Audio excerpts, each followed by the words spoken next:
पिछली बार आए थे विराट कोहली जी और अनुष्का जी जो क्रिकेट में होते तो वो आपका सत्संग सुनते हैं। ठीक हो आप? मन प्रसन्न है? ये इस सखी को दे दो। ये विराट को। और इस सखी को बरसाने की छोटी चुनरी ले आई।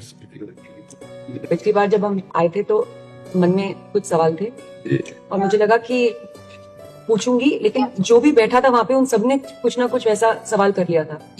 और जब आपके पास आने का यहाँ पे हम बात कर रहे थे नमो जी से, और फिर मैं आपसे मन ही मन बात कर रही थी कि कुछ जो सवाल मेरे आ रहे थे। अगले दिन मैं एकांतिक वार्तालाप खोलती थी और कोई ना कोई वो सवाल पूछ रहा था। श्री जी हो व्यवस्था कर देती है।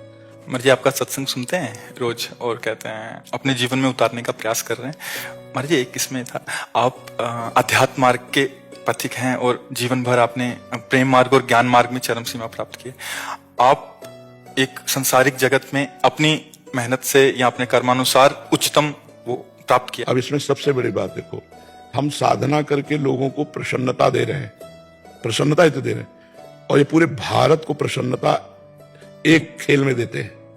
अगर ये विजयी हुए तो हमारे पूरे भारत में पटाखे छुटाए जाते हैं, पूरे भारत में आनंद मनाया जाता है। क्या इनकी साधना नहीं है? ये भी तो इनकी साधना है।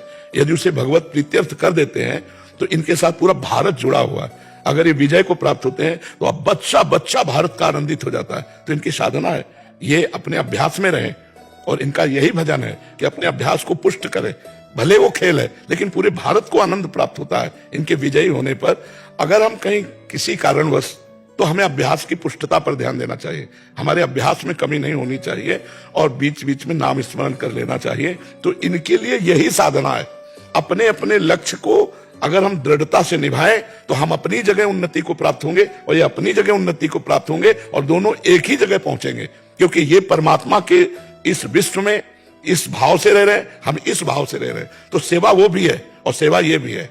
ऐसा नहीं कि केवल परमात्मा की चंवर डुलाना ही सेवा होती है, अलग अलग सेवाएं होती है। तो इनको भगवान ने खेल सेवा दी है।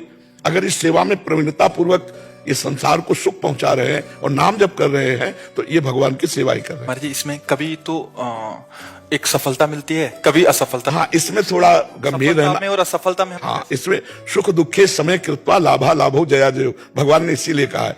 तो हमारा कभी कभी क्या होता है कि जैसे हम 15-20 लोग एक उसमें हैं, अब कईयों के प्रारब्ध उसमें जुड़े होते हैं। आपके अभ्यास की कमी नहीं है लेकिन प्रारब्ध उसमें जुड़ा हुआ है।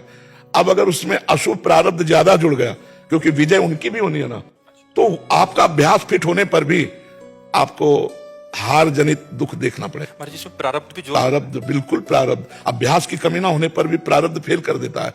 और अभ्यास पूर्ण है और प्रारब्ध पूर्ण है तो विजय की प्राप्ति होती है। हमारे जी कभी कभी देखा जाता है कि ऐसे ही कैच हो गया, कभी छूट गया। हाँ, प्रारब्ध। हाँ, इसमें प्रारब्ध भी काम करता है और अभ्यास भी।